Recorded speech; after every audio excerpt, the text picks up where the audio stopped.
All right, let's talk a little bit of core. This one is going to be a straight leg sit-up. Sometimes I'll call it a coffin sit-up.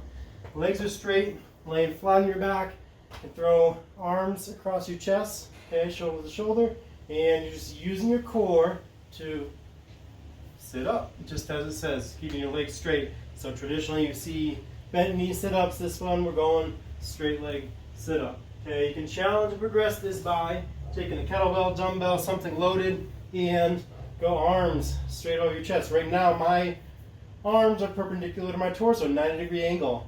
As I press up, I'm going to keep my eyes up, and then I'm going to finish overhead. Okay, straight overhead. And then I'm going to use my core to control myself back down, and then drive back to the top. Okay, give that one a try, get that core strong, and have fun.